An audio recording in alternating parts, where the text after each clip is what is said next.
today's video, me and my roommate Louis decided to make Rellenos De Papa, or I don't know if I'm saying that right, yo. If I'm butchering it, don't at me. Feel free to correct me though in the comment section below.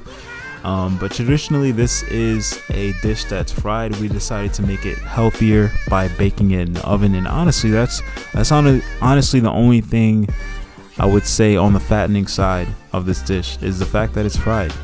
So just a fair warning that this is not a recipe video by any means. We're not going to be going over the exact measurements and ingredients that we used in the video, just because this is the first time we've ever tried this. We literally watched a YouTube video and decided to make it. My plan was to make spaghetti, you know, something simple, something easy.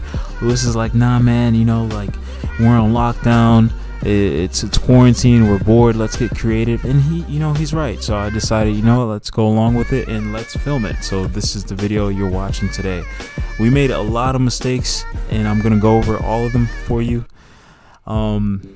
In the future, like I said, I'm gonna come out with another video that's gonna go over the exact measurements and ingredients that we use, but today is just documenting our first experience, and I'll go over a lot of the mistakes that we made. All in all, this still came out pretty good despite all the mistakes. First thing that we fucked up on is burning the onions. After we added the garlic in, things got a little bit too sticky, a little too hot on the pan, so we removed the pan from the heat. And this is a trick that Louis does. When things start to stick on the pan, what you can do is remove the pan from the heat, add a little bit of red wine, and kind of scrape everything that's getting stuck to the bottom of the pan off with the red wine. And not only does the red wine stick to the bottom of the pan, it also adds a nice flavor. So give that a try if things ever start to stick to your pan in the kitchen. Trust me, you won't be disappointed. So after we save the onions and garlic, we put the pan back on the heat, on a low heat, and let the onions finish sauteing, and started to peel and work with the potatoes. Now after you mash up the potatoes here, you see, like, basically mash them up as if you were going to make mashed potatoes. You want to put the potatoes in the freezer just to chill them, because we're going to be adding eggs, flour, cornstarch, and other ingredients into the potatoes, and you don't want those ingredients to get cooked before you actually even make the dish. So put that in the freezer and get started. We use ground turkey, and I don't know why I'm giving you instructions. Like I said, this is not a recipe video, but this is more of what we did. I didn't have 2 pounds of ground beef, so we use ground turkey to make a little bit extra, because if we just used 1 pound, it wouldn't be enough for everybody. One mistake that I made was I should have added the tomato sauce first before adding in all the seasonings, but hey, mistakes were made. We're not the most professional people in the kitchen, as you can tell by the footage you're watching in this video. But added some salt, added some pepper, some cumin, red pepper flakes, and a spice and herb mix known as Herbes de Provence. I think that's what it said in the video. Wow, I sound so like unprepared for this, but I promise you I am, because this is like take 111. That's not even a number. I might have to do another take. Fuck. And anyway, this is what the ground beef looked like when it was finally completed. You're gonna set that to the side, preheat your oven to 400 degrees. That's another mistake we made, because 20 minutes into cooking them on 350 degrees, we realized that this is gonna take forever. So we turned up the heat to 400 and cooked it for another 40 minutes. So I would say if you're actually gonna try this, if you have the based on what you're seeing in this video, preheat your oven to 450 degrees and let them cook for about 50 minutes or maybe longer, depending on what they look like after 50 minutes, So we started mixing up the ingredients into the potatoes, and the first mistake that we made here was egg instead of 1. The original video that we watched added 1 egg, but we were like, we have more potatoes, we should add 2.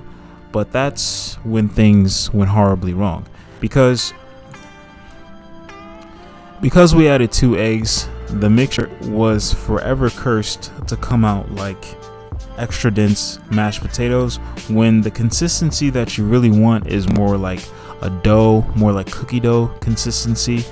At least that's what we saw in the original video we watched, but ours was not coming out like that no matter what we did. And we added cornstarch, way more cornstarch than we needed to.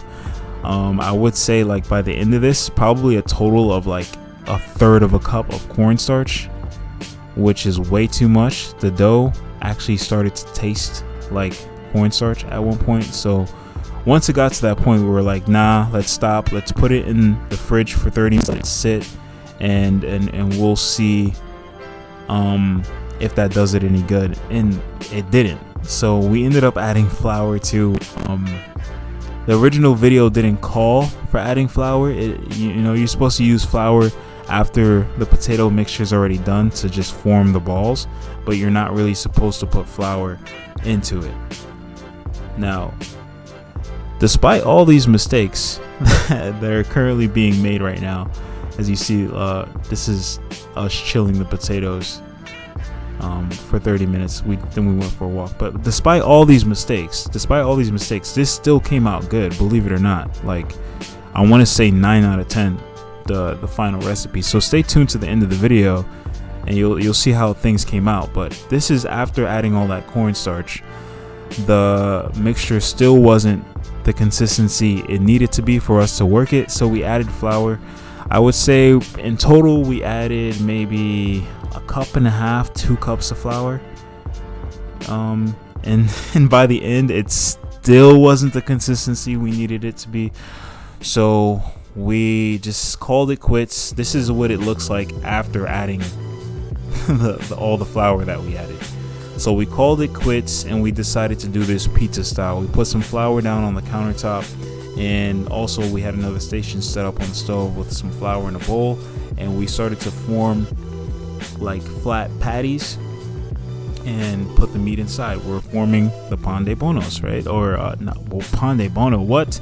No, Rellenos De Papa or whatever. I'm all over the place in this video, but we made these a lot bigger than they're traditionally made. Usually they're made like about 1.5 inches in diameter, 2 inches in diameter, but like that's huge, probably like 4 to 5 inches. One of them is bigger than my fist, and I'm a big dude, you know. I'm 6'1", and I have pretty big hands, so one of those are bigger than my fist there, because we didn't want to make 20 small ones. We decided just to make 9 big ones just to save time. By this time it was like 12:30, and we started cooking around maybe 7 o'clock, or like 8:30 we started cooking. So it took us like 4 hours just to complete here, so we were trying to save some time.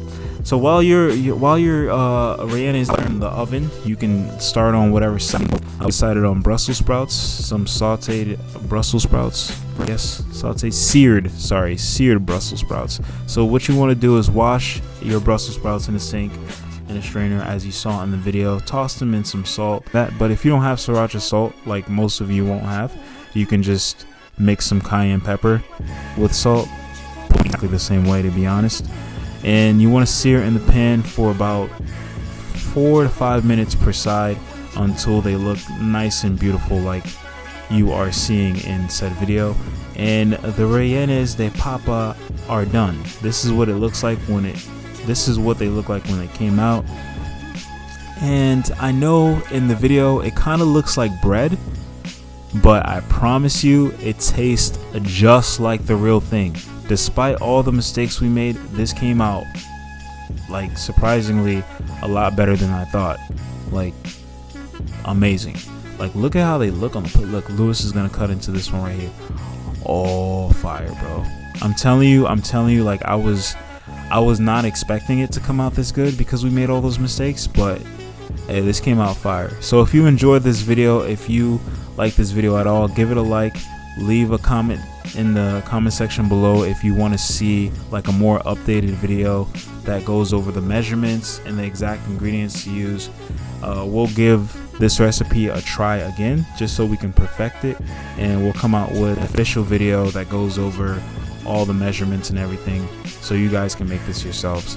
Hope you enjoy the video. Stay safe and keep your face mask and gloves on when you go out. This corona is getting pretty serious. I'll see you guys in the next one. Peace.